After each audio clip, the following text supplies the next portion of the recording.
I got to start with you here, Roy, because just listening to the recaps, you were chuckling because you were laughing. He was on stage with a bag of cocaine taped to his face. That wasn't a Band-Aid. That looked like the Band-Aid you get while you're waiting on the Band-Aid you're supposed to get. And I think that what Trump did to open up that speech was play on the sympathy of that. Now, yes, there was an attempt on his life, and you should speak to that. You should talk about that. You should talk about how fortunate you are. But that dovetails perfectly into his message of healing and forgiveness and togetherness, and he's able to play that violin like a damn pro to his base, and that's what he did tonight. I mean, the crowd was with him. But then, like, the love and the hope just went right out the door and down the street and over to, I don't even know what the next state over is, because, I mean, you could tell when he was reading love and unity, and then he just went off, and it was the same familiar tropes. And then I'll tell you, when he said the virus from China, I was like, well, you know, all that love and peace and unity is gone. You know, and we were, sorry, I was going to say, because we've been all week, we've been saying, let's see how long it really lasts. Rick, the former president only mentioned the current president once in his speech. Right. Was that the right move to make last night? You know, yes, in some ways, because I think he was trying to say, too, that Biden's probably not going to be the nominee, and so he doesn't want to associate his criticism of the administration against Biden. I think he was going to try and say it against Democrats in general. So that's, I thought he was fine with that. And how do you think the former president did in that speech? I liked the beginning part, and then it turned into more of a rally speech. And I've seen two of his rallies in person, and then I got bored, to be totally honest with you. And I thought he kept looking back, saying, 4 years ago we did this. And I'm like, I want to know what's going on in the next 4 years. I'm tired of hearing what you did. I want to know what you're going to do. And so it didn't push me closer to him. New back. Well, I mean, this is something that I got into many, many years ago about, you know, Trump's psychological health, because, you know, I turned down a position in the administration because I thought it was such a S show in a dumpster fire. And then, you know, there was time where I ran into the president with Kellyanne at Mnuchin's wedding during the reception, and he told me, "Oh, you're so great. That's so smart of you not to go work for Jeff Sessions because he's such a, you know." And he started insulting Jeff Sessions and saying Jeff Sessions shouldn't have recused himself. And I remember thinking, what's wrong with this guy? And I kind of pushed back on him, and he just went on, and it was just bizarre. And we went to the bar to refill, and I started laughing. We both started laughing. We started laughing hysterically. And the next morning, I'm wondering, I was laughing at the president of the United States. What is wrong with this guy? And I wondered for a very long time. And then finally, I started reading the psychological literature. And once I started reading about personality disorders, in particular narcissistic personality disorder and antisocial personality disorder, you know, pathological narcissism and sociopathy, everything became clear. And that's the reason why I concluded several years ago that he was an absolute danger to the Republic, as ultimately shown on January 6th. And so that's what we're trying to do, is that we want to level the playing field on the mental states of the two candidates. Both of them are old. Both of them misstate words. Last night, Donald Trump called his vice presidential nominee J.P. Mandel. Okay, I mean, imagine if Joe Biden had done that. So the whole point is, I mean, he's a narcissist.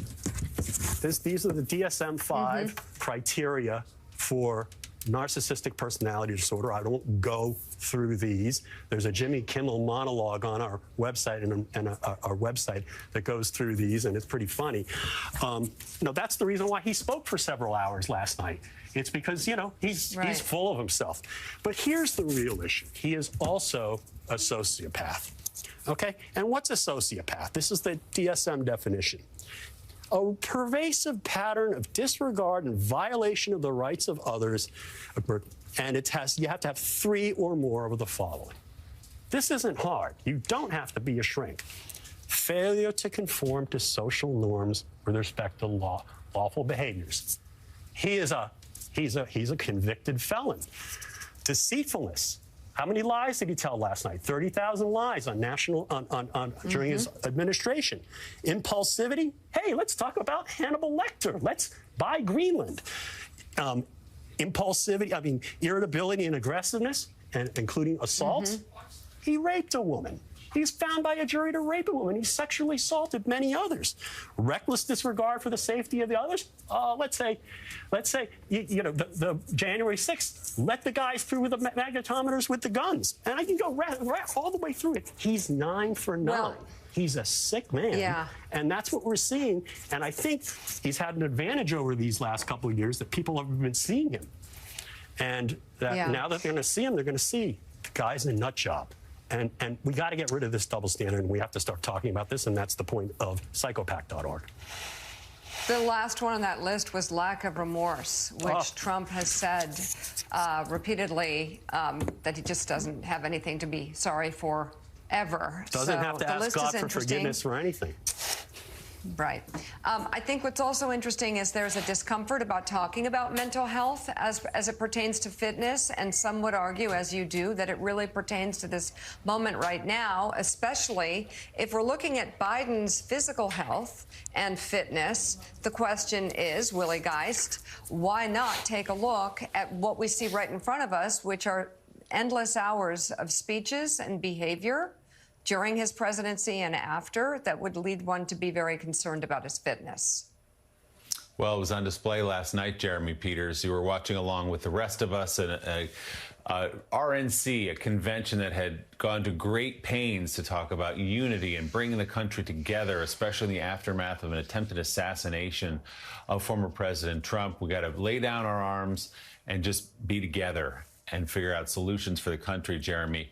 And so to hear this after the first 20, 30 minutes or so where he spoke about the attempted assassination.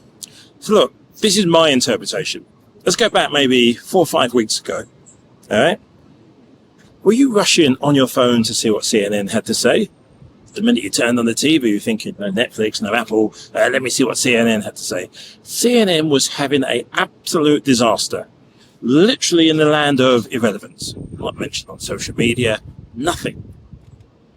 Then they got access to this debate. Now, they realize anything to do with Trump is going to be click, click, click. People are going to get clicks. Not necessarily pushing the audience up, but they were going to get clicks. Bearing in mind they were once a conservative news network, they were now thinking, we need to spin this. But they didn't just spin it to, get a little bit of attention. They totally stacked it. All right? They made sure that the former president had the best lighting, the best positioning, the best sound. They also never fact-checked him, let him say lies. In fact, they grilled Biden twice as hard because all they were looking for was ratings, ratings, ratings. If you are a Democrat supporter, unfortunately, CNN saw you as collateral damage. They'd already chosen from time that their guy, the former president, was going to be the one that took the debate. It was a clear and obvious setup. But that was only a small part of what's going on. They needed to have a way of keeping the drama going, keeping their ratings going. Right? Understand again, this is what's going on. They needed to have something where they became part of the reality show. Not a soap opera, not a drama, a reality show. So, what did they realize they could do? They pitched the former president against the current president, but made sure that they did everything possible to throw the mud, smear, and literally at every opportunity put drama around President Biden, ignoring everything and anything to do with a former guy, his felonies, his unfaithfulness to his wife. All of the people around him who've been in prison, they just ignored that. What they wanted to do was set Trump versus Biden. And to do that, they needed to take a stand. They took Biden. Well, they basically put Biden in the cleaners. Literally. They took the situation, they put themselves right firmly in Trump's corner. So, and this is true, might be my opinion, but there's a lot of facts in it. They started pushing the thing, Biden's too old, Biden's too weak, Biden's out of touch. They got a few fringe people to support the narrative. They're always going to be able to do that. That is not a difficult thing to actually do. They got some people to do throw mud, and it began to stick. And they got to the situation where the odd columnist started writing about it. People with a large social media following started saying, oh, this about Biden, that about Biden. Still picking up on the debate. And just to prove how crazy it all was, from nowhere was the unfortunate incident of the attempted assassination. Sorry, I can't say the word, but that wasn't predicted. So they went with that, and they played along with some of the narratives that's coming along. You're not allowed to ask any questions about it. Is Trump's hearing okay? Does he really need to wear that big gauze on his ears?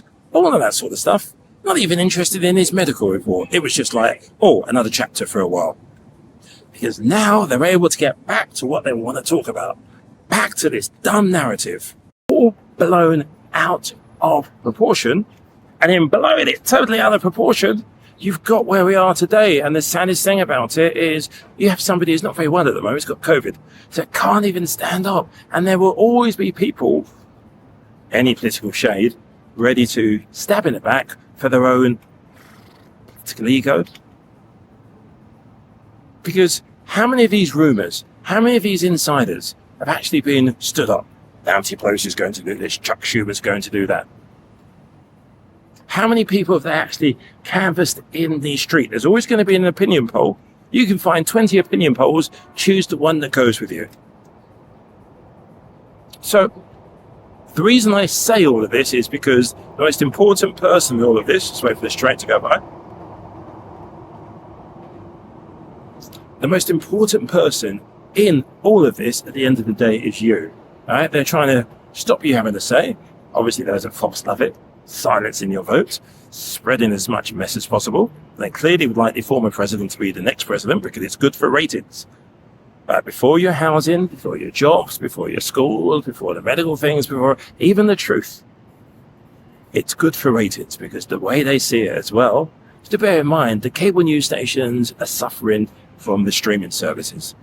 They don't have a lot of young people who tune in. They're in a bit of a mess, so they want to be part of something.